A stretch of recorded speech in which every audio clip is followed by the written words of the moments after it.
Hey guys, my name's Kelbie, and today I'm going to teach you how to make a medium steak. Moo. That's what this cow used to say.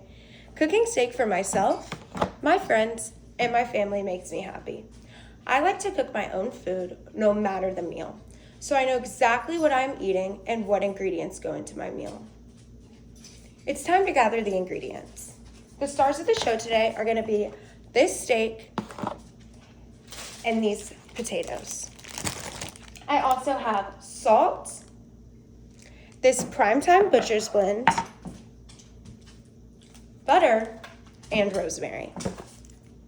The main thing you need, besides ingredients, is this deep pan.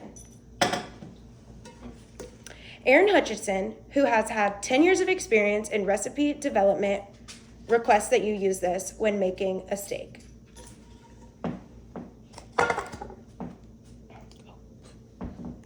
Next, I boil my water for my potatoes. I get 4 cups of water and put it in my little pot, and I let it begin to boil. After it begins to boil, I put my potatoes in the water. Before the boil even starts, I like to add a pinch of salt. Next, it's time to prepare our steak. Jen Siegel, who runs OnceUponAChef.com, says when it comes to pan-searing beef, the boneless cuts are the best to work with. Specifically the cuts like the New York strip, a ribeye, or a filet mignon. Today, I have a New York strip.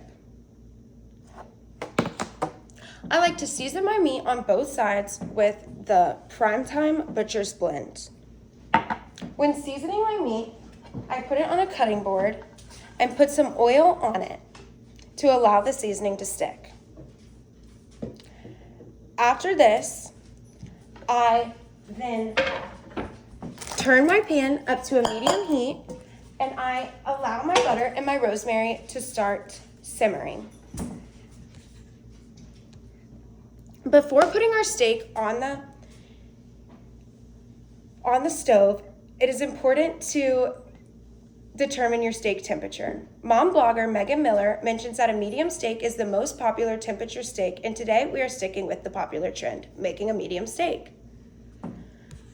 So turn your stove up to a medium heat, melt your butter, and cook it on each side for 4 minutes.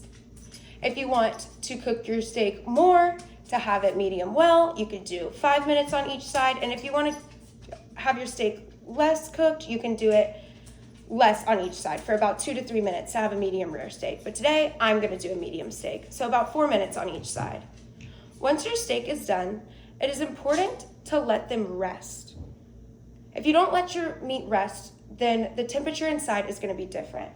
So after you let your meat rest for 6 to 7 minutes, which mom blogger Megan Miller, who I mentioned before, says that 6 to 7 minutes is the required meat rest time, you need to put your meat thermometer in your meat and make sure that it has an internal temperature of about 135 to 140 for a medium steak. For a medium rare steak, you're gonna want about 125 to 130, and for a medium well steak, you'll probably want about 150 to 160, and anything above that, I wouldn't eat it, so I'm not requesting that for you guys.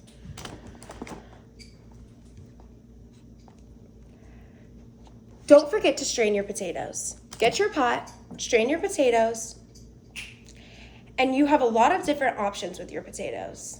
You can mash them, saute your potatoes with oil and parsley, or you can even put them in the oven, smash them, and put a bunch of different seasonings on them, or even Parmesan cheese. My approach, I like to get about a tablespoon of butter, some salt, and put the potatoes back in the hot pan, or pot, and put them back on the hot stove and allow the butter to melt. And this creates a savory and salty potato for your side. Cooking steak for myself, my friends, and my family makes me happy. I enjoy cooking my own food to be able to know exactly what I'm eating and what ingredients are being used. I hope everyone enjoyed this recipe. Make sure to reach out to me if you try it or you need any help. Thanks, guys.